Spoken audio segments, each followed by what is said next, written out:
Lecture 5.4, Dielectrics and Polarization. The capacitance equation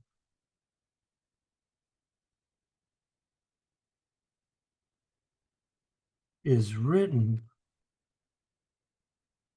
as, for a parallel plate capacitor, it depends on the ratio of charge to voltage. But the one that we're most interested in is the version that talks about the capacitor's characteristics. In other words, it depends on the dielectric material.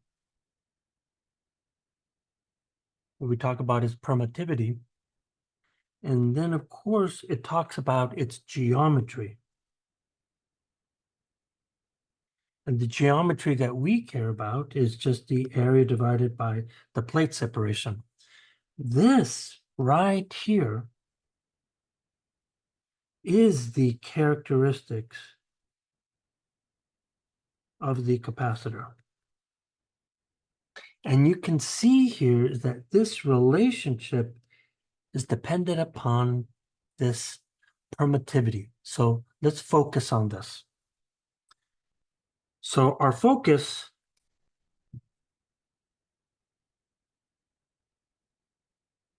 is on the properties of the dielectric material.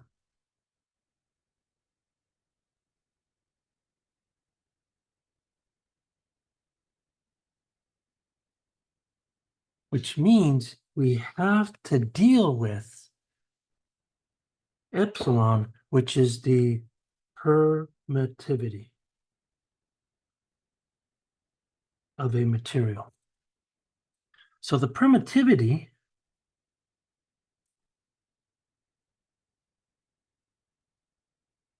is a measure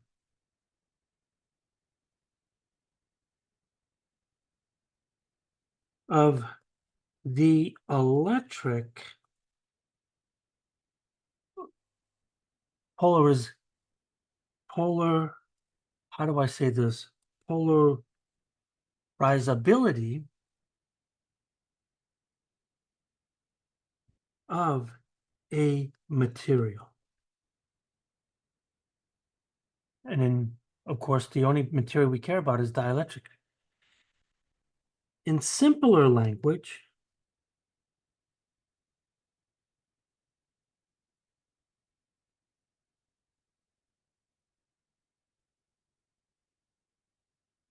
a measure of a material ability to recruit as many atoms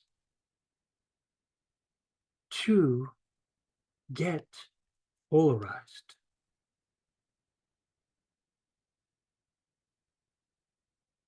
Into dipoles. Of course, when an external electric field is applied, they can't do it all by themselves unless they're permanent dipoles. But we're not interested in permanent dipoles. So in other words, if I have a higher permittivity,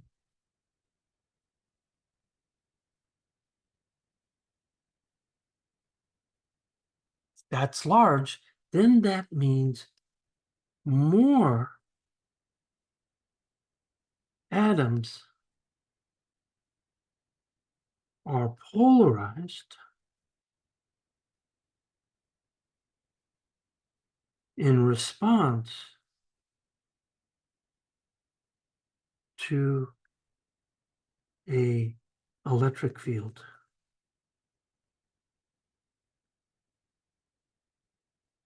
On the other hand, if we have a lower permittivity, then that means that we get less atoms that will get polarized in response to the electric field.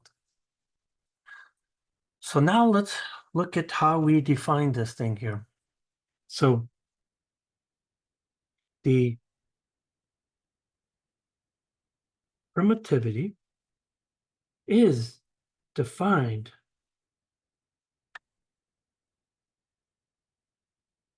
as something like this. So we have this thing called a dielectric constant. And this dielectric constant is typically defined by kappa. And this thing is equal to the absolute permittivity divided by the vacuum permittivity. So in this case, this is defined as epsilon over epsilon naught. In other words, we can write it one of two ways. We could either write it as kappa equals to epsilon over epsilon naught, or epsilon is equal to kappa times epsilon naught. I prefer the last one. But equation-wise, this is my preferred way of actually writing this. So the question is that what does this mean? Well, the dielectric constant is a constant. And I think the only way to try to get an image of this thing here is to sketch a diagram. So let's sketch a diagram of this. So I'm going to start off with an unpolarized.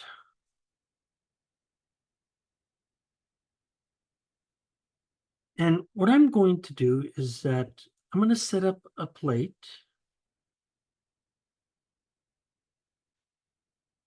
And I want to make sure that I copy this. So these guys are, of course, infinite plates. And initially, there's no charge on these guys. And now I have my dielectric in here.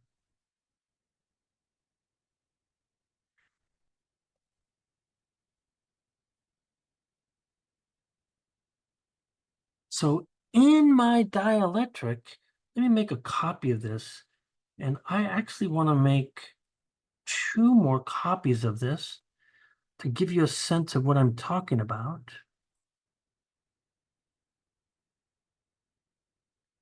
Now, the idea here is to draw in atoms. So you could imagine that I could draw in an atom that looks, oops, let's start off like this. And they're just random orientations that I'm actually just trying to do here.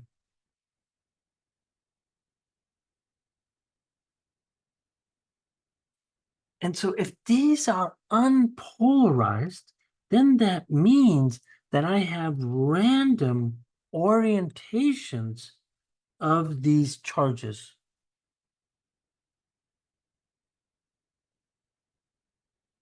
And so what you're seeing here is that there's no orientation to these guys. But now I'm going to put an electric field. Now I'm going to place charge. So if I place charge on these plates, I'm then going to have a situation like this. So I know that I have an electric field that's present. And you know what? I need to really draw this guy right here. And so let me draw in the atoms this time. So when I look at the atoms, I might get an orientation that looks something like this.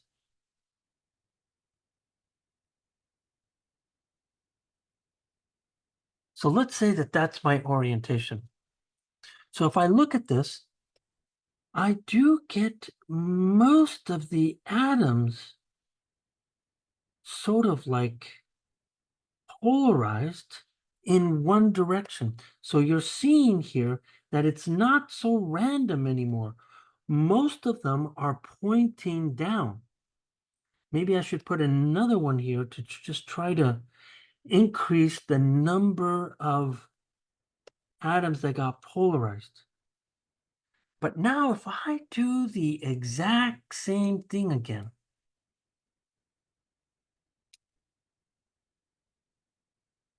so again, I have charges here.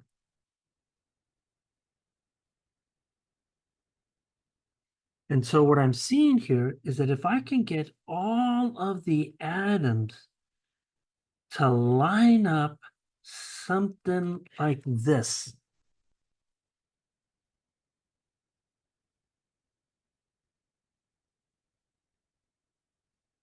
then what you're seeing here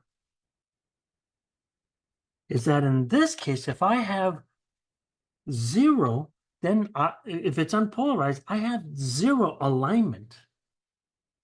But here, because most of them, but not all of them, I'm going to say that I'm going to get a small epsilon. But over here, because we have many that are polarized, then we say that because of this field, we recruited numerous dipoles. So in this case, if I have a larger permittivity,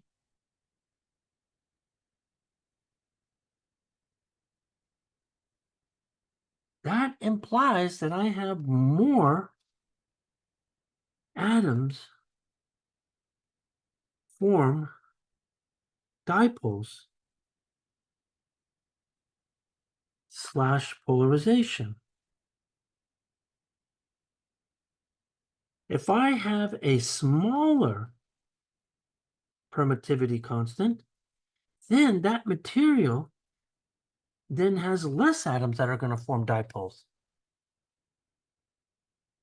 And the thing that defines all of this here is the dielectric constant. So here is a table of values of kappa, which is the dielectric constant.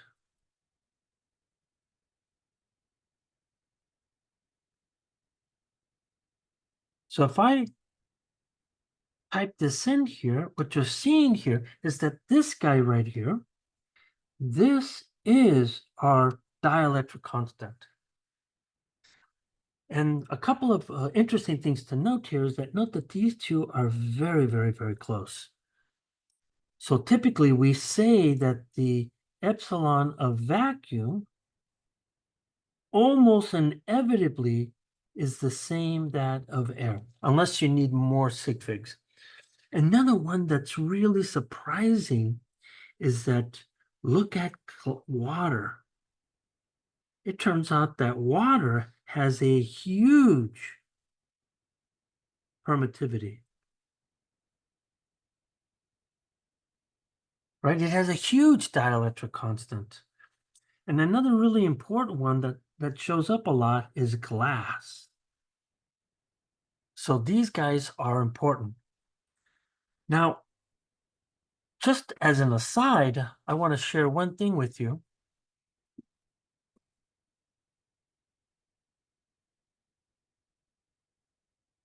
If you have taken a course in optics,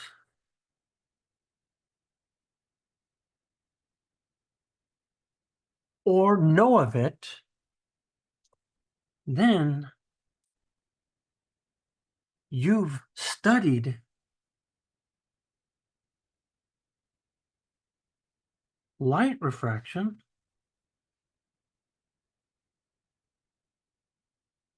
with Snell's law. In other words, it's Snell's law of refraction. And what it does here is that when light crosses an optical boundary,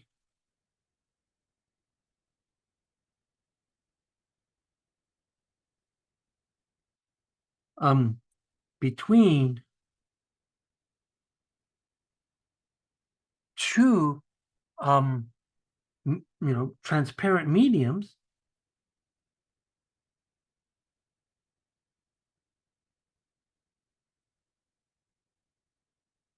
the index of refraction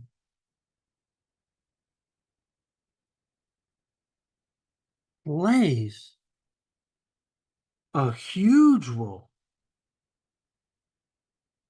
in what happens. So the question is, where does the index of refraction come from?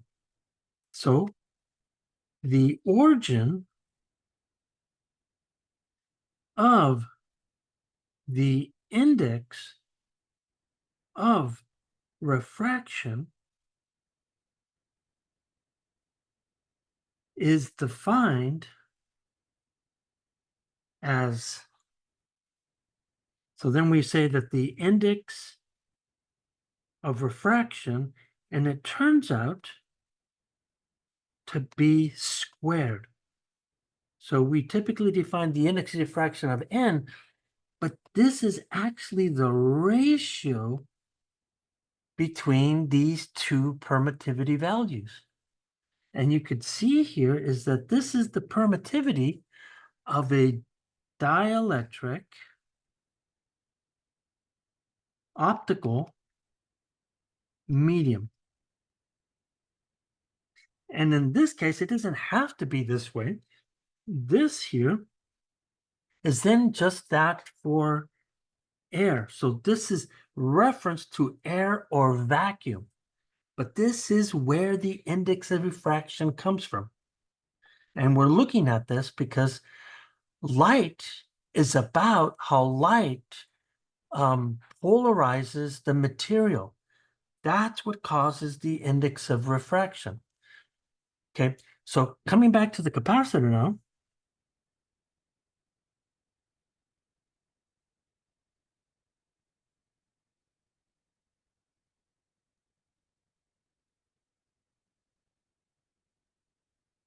Mathematically,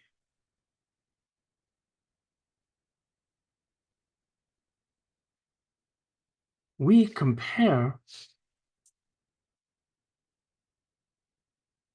two different dielectrics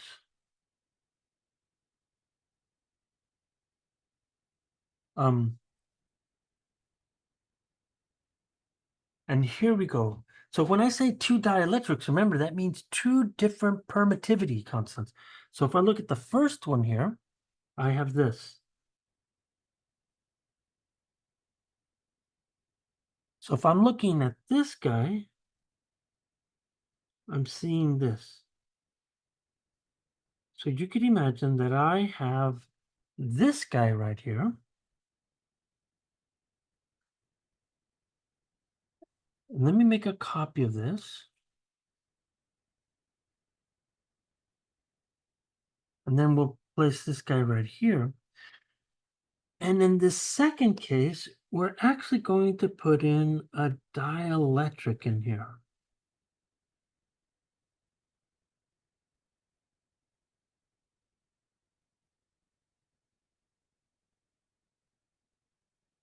So if I go and I calculate this thing, this is going to be an air capacitor.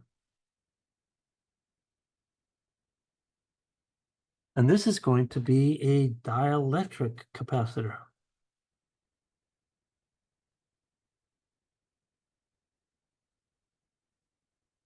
So if I look at this, this guy clearly tells me that the capacitance is this epsilon naught, area divided by the plate separation, and the same thing happens here. But in this case, I have the full permittivity, which then tells me it's really about kappa times epsilon A over D. So it's really that kappa value that's the big difference when we start to talk about the permittivity here. So when I look at this, if kappa is greater than 1, then the ratio of capacitance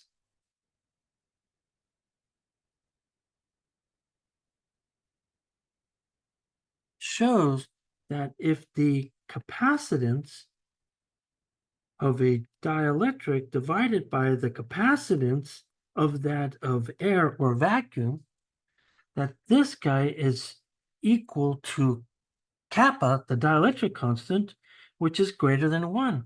So that immediately tells me that the capacitance with the dielectric in there is going to be larger than if I just had vacuum or air.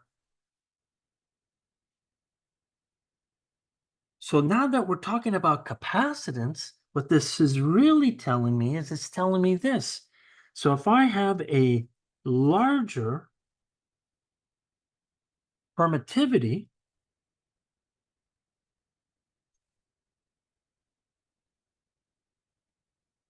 which means here is that I have kappa that's going to decide that, then that means that more charge is stored on the capacitor plates.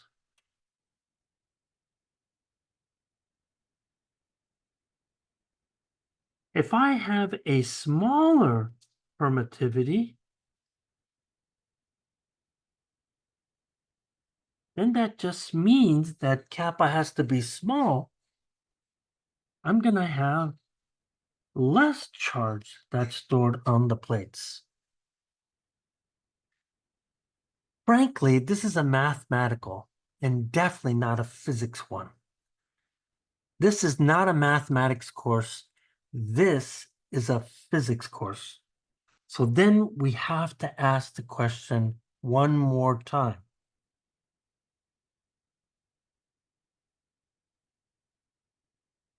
Why does a larger dielectric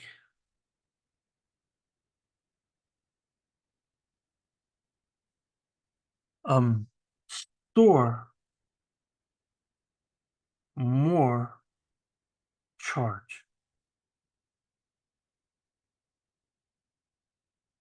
That's really what we're trying to understand. So as you probably already guessed, we've been talking about polarization. So polarization plays a really important role. So to answer this,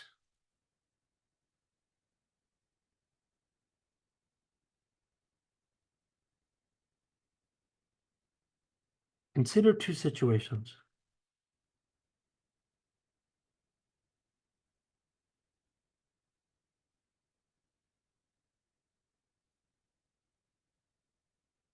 One, I'm going to deal with so my dielectric here is going to be air, which is in epsilon naught. And I'm going to compare a second one where my dielectric is then going to be some material that's now equal to kappa times epsilon naught. In other words, we're just looking at something that's greater than air. So let's start drawing our circuits here. So here's what we know. So if I have an air-filled capacitor,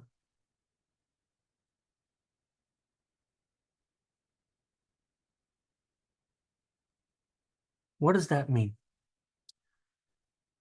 So in air, we're going to assume that we fully charge the capacitor.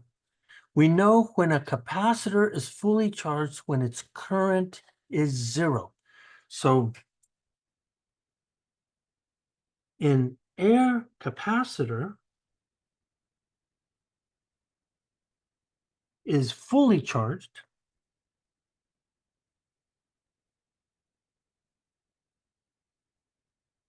meaning that the voltage of the source is also the voltage of the capacitor. And because we're talking about this with air, I'm going to write in air for the capacitor.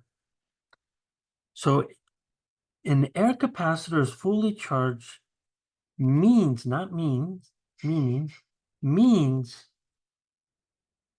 one, that's the voltage, and two, there is no current in the circuit. So if I draw this out, I then have the following scenario. I have my power supply, and we know that, let's say that this guy, for the sake of argument, is 10 volts. I don't have to do that. So then I'm going to come over here, and then I'm going to have parallel plates.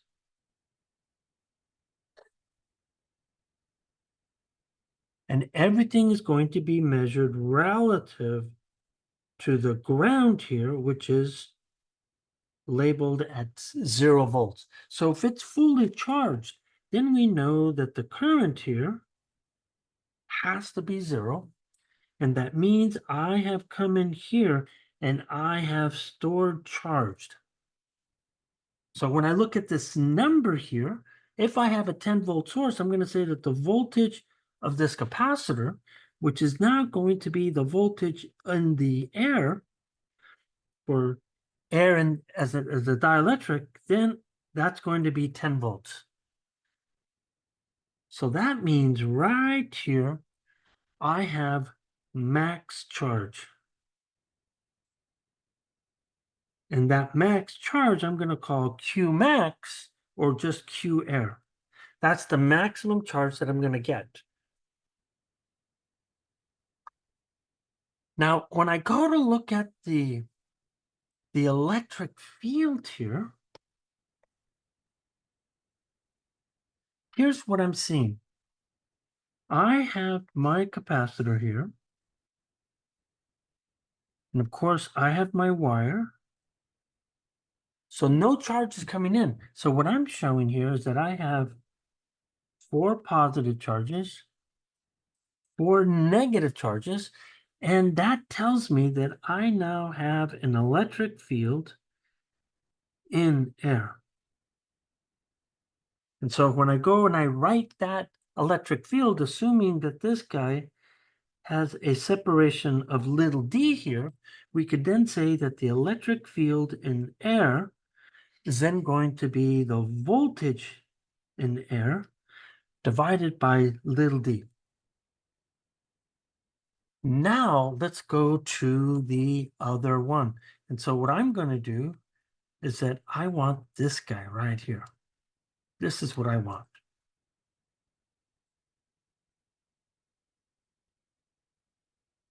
So now we are in the dielectric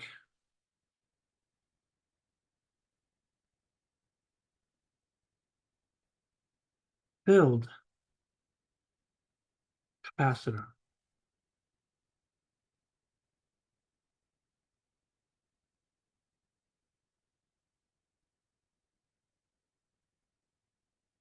Now, we presume that one magically inserts a dielectric in between the plates. So now, I'm not sure what I said. Presume one magically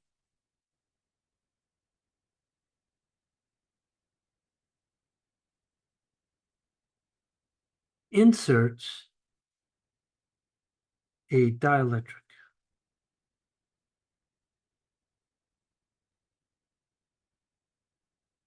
This changes everything.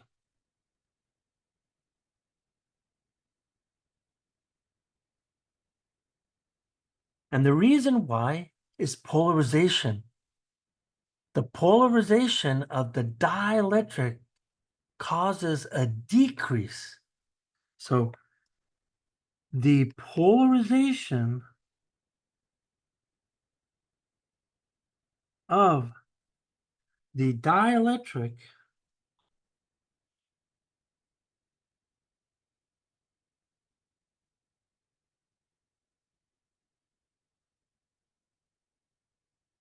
causes a decrease in the electric field.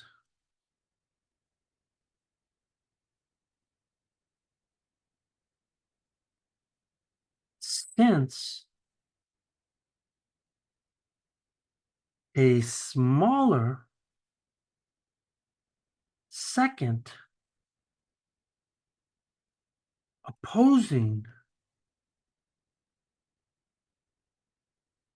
polarized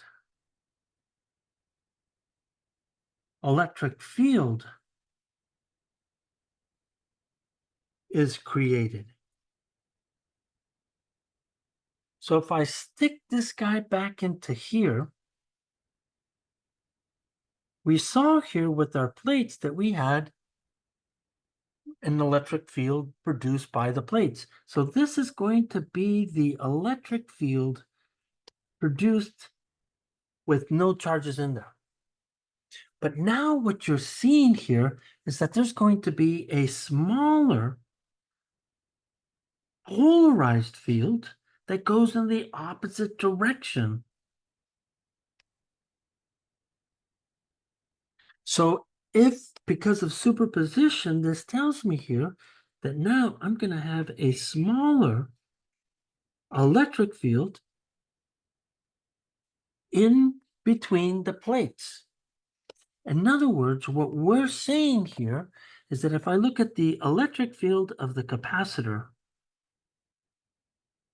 it's equal to the electric field in air minus the electric field due to the dielectric inside. Maybe I shouldn't say dielectric, I should say polarized.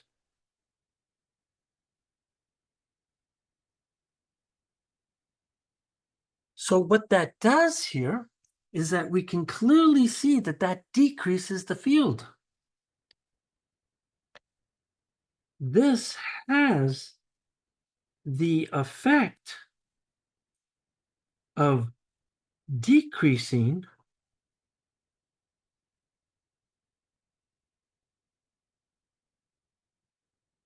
the capacitor's electric field,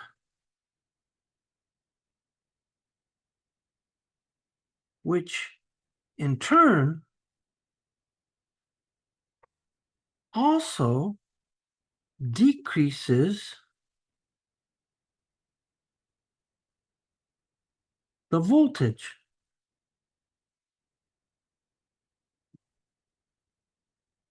So as what happens here is that now we have a non equilibrium situation. So if I come in here with my circuit, this is the circuit that I had right here. So let's look at that. I come in here and I place this circuit right in here. So let's put this guy right here. What ends up happening is that now I've gotten my steady state, but now I have a dielectric insert.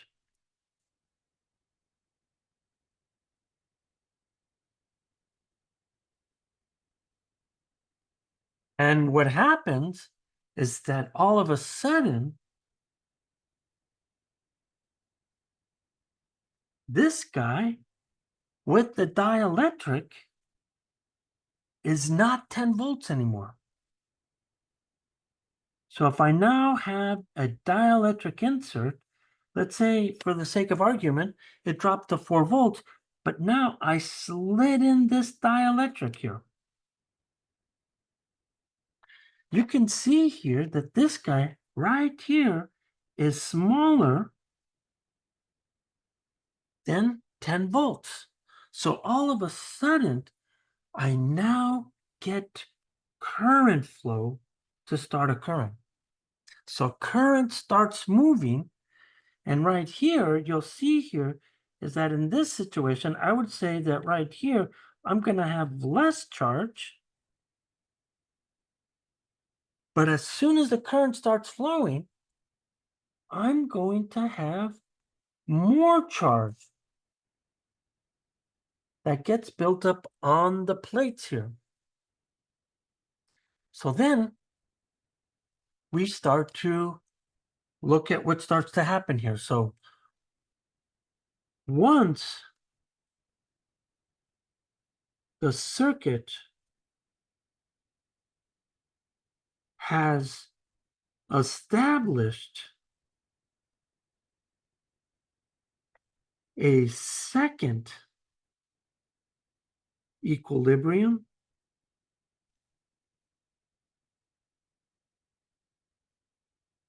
state, and typically we call this the steady state,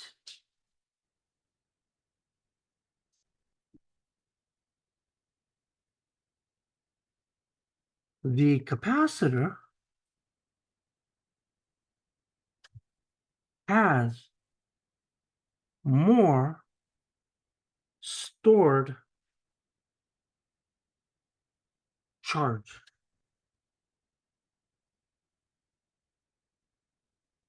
So if I look at this thing, so now I'm going through into another steady state. And then here's what's really surprising here. So now, because of the dielectric, there's a lot more charge. So this guy will still get up to 10 volts because it's in an equilibrium state. But the cost of doing business here is that now there is a lot more charge.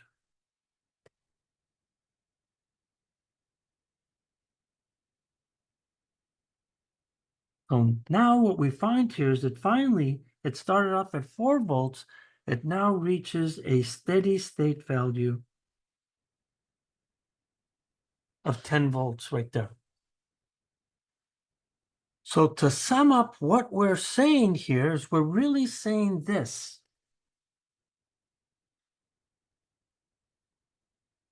The behavior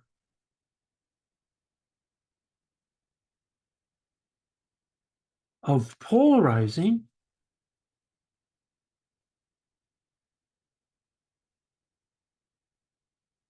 itself of a dielectric material while a voltage is applied on it helps to store more charges on it. So then we come back to that statement that we said earlier. So if you have a larger permittivity,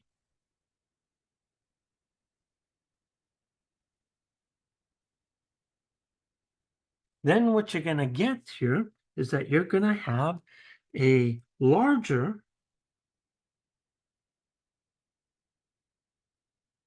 polarized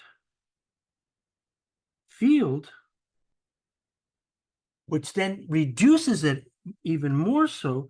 So then we're going to have more stored charge on the capacitor eventually.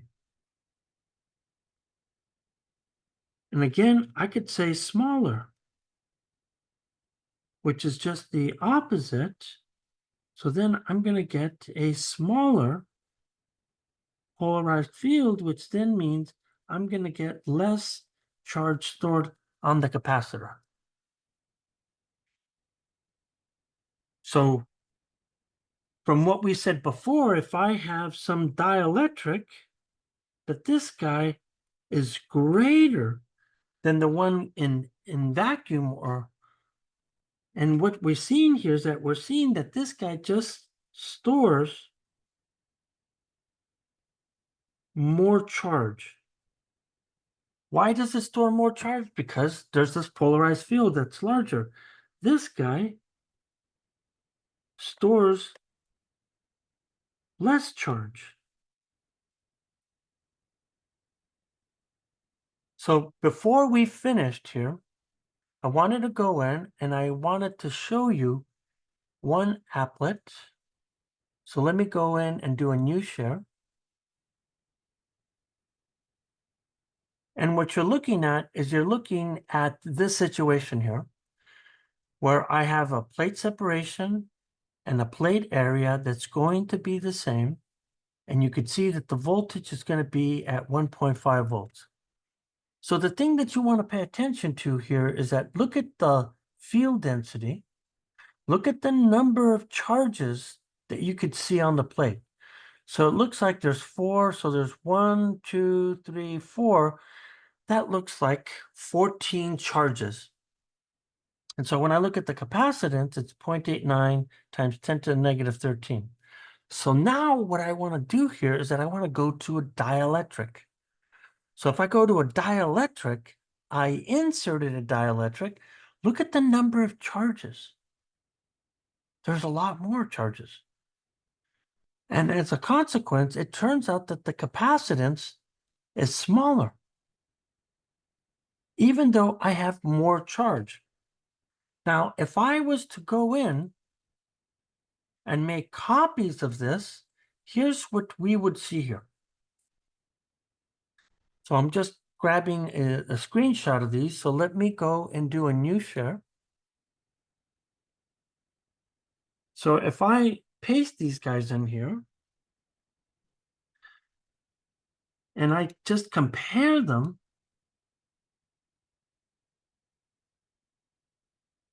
the thing that I want you to really look at here is that look at the capacitance right here. So right here is the capacitance. And you could see that the dielectric capacitance is higher than the one in vacuum. This other one right here has to do with charge. And you could see that this guy has more charge as well.